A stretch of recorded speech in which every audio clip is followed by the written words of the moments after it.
ఏ రకంగా ఇది black day అవుతుంది? నేను ఈరోజు ఛాలెంజ్ చేస్తా ఉన్నాను కేసీఆర్ గారిని.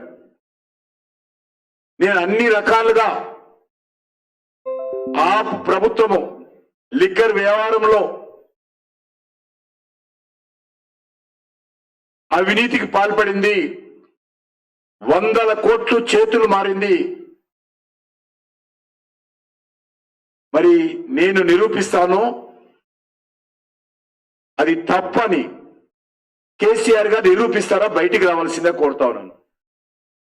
అది ప్రెస్ క్లబ్కి వస్తాడా, అమరవీరుల స్తూపం దగ్గర వస్తాడా? అందులో నాకు బాధ అనిపిస్తుంది. ఎందుకంటే అమరవీరుల స్తూపం దగ్గర లిక్కర్కు సంబంధించిన వ్యవహారం చర్చించడం నాకు సిగ్గు అనిపిస్తుంది.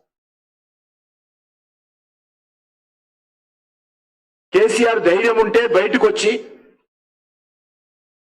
కేజ్రీవాల్ పొరపాటు లేదు, ఆపు ప్రభుత్వం పొరపాటు లేదు, అనవసరంగా ఈడీ కేసులు పెట్టింది అని నిరూపించాల్సిందిగా నేను సవాల్ చేస్తా ఉన్నాను. సాక్ష్యాలతో సహా పెట్టడానికి సిద్ధంగా ఉన్నాను ఆయన ముందుకు వస్తే.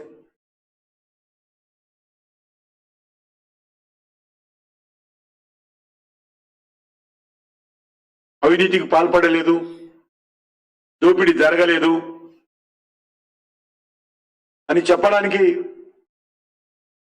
ముందుకు రావాల్సిందిగా కోరుతా ఉన్నాను.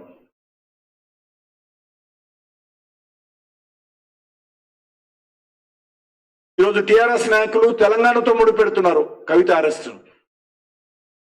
కవిత అరెస్టుకు తెలంగాణకు సంబంధం లేదు. కవిత అరెస్టుకు తెలంగాణ రాజకీయాలకు సంబంధం లేదు. కవిత అరెస్టుకు భారతీయ జనతా పార్టీకి సంబంధం లేదు. కవిత అరెస్టు ఢిల్లీలో జరిగినటువంటి ముఖ్యమంత్రి, ఢిల్లీలో జరిగినటువంటి ఉప ముఖ్యమంత్రి, ఢిల్లీలో జరిగినటువంటి ఆపు ప్రభుత్వం సంబంధించినటువంటి అక్రమ లిక్కర కేసుకు సంబంధించినటువంటి కుంభకోణానికి సంబంధించినటువంటి అంశంలో మాత్రమే అరెస్ట్ చేశారు. కాబట్టి అది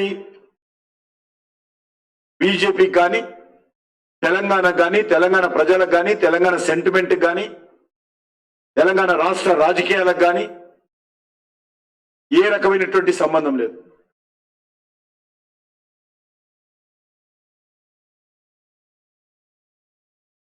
కేసీఆర్ గారు చెప్పేవారు అద్భుతంగా ట్యాగ్లైన్ ఇచ్చి, తెలంగాణ ఆచరిస్తుంది, దేశం అనుసరిస్తుంది. కరెక్టే. ఇక్కడ లిక్కర్ వ్యాపారాన్ని కేజ్రీవాల్ ఢిల్లీలో అమలు చేయడం కోసం, ఆచరించడం కోసం ప్రయత్నం చేశారు, అనుసరించడం కోసం. ఇక్కడ టిఆర్ఎస్ ప్రభుత్వం లిక్కర్కి సంబంధించినటువంటి విధానాన్ని ఆచరించింది,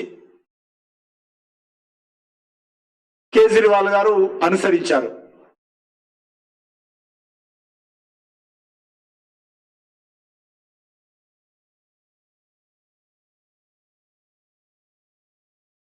ఈరోజు కాంగ్రెస్ పార్టీ నాయకులు